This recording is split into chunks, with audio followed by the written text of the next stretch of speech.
So hi guys, so maaga tayo nagising ngayon kasi magluluto tayo ng tinola. And pupunta ako niyan sa tindahan kasi nakalimutan kong bumili ng chicken cube kahapon. So yan, nakabili na tayo ng chicken cube and pauwi na tayo.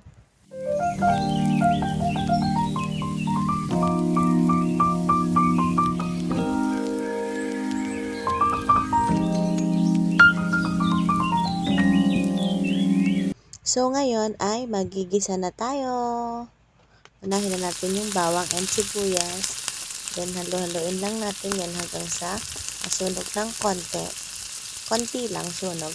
Then after nyan, ilahok na din natin yung luya. And then after yung masunog ng konti, ilagay na natin yung, syempre, hindi mawawala yung manok. Kaya kailangan natin ilagay yan. So yan, halo-haloin lang natin hanggang sa maluto.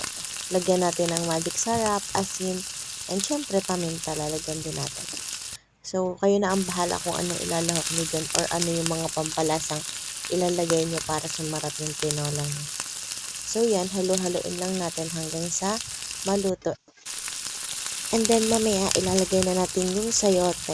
Ako kasi, bago ko lagyan ng tubig is, nilalagay ko muna yung sayote, then, iginigisa ko. Para kasing ang sarap niya pag ginigisa din.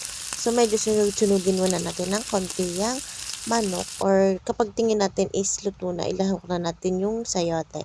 Yan, nilahok ko yung sayote. So, wala kasi akong mabilang papaya kanina, kaya sayote na lang yung nilagay ko.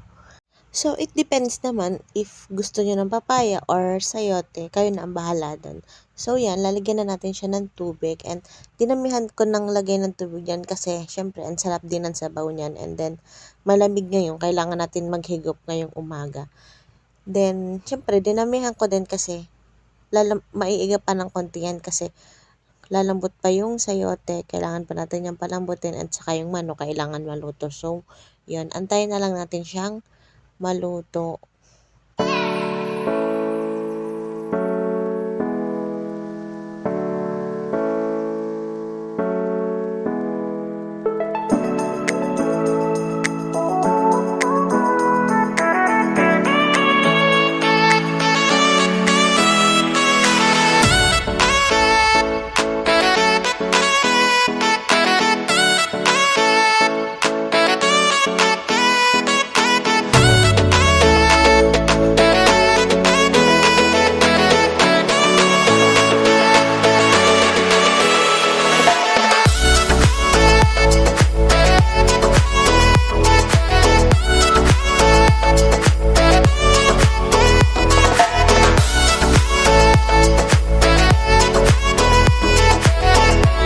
So, ilagay na natin yung chicken cube.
So guys, yan, tapos na nating lutuin yung tinola.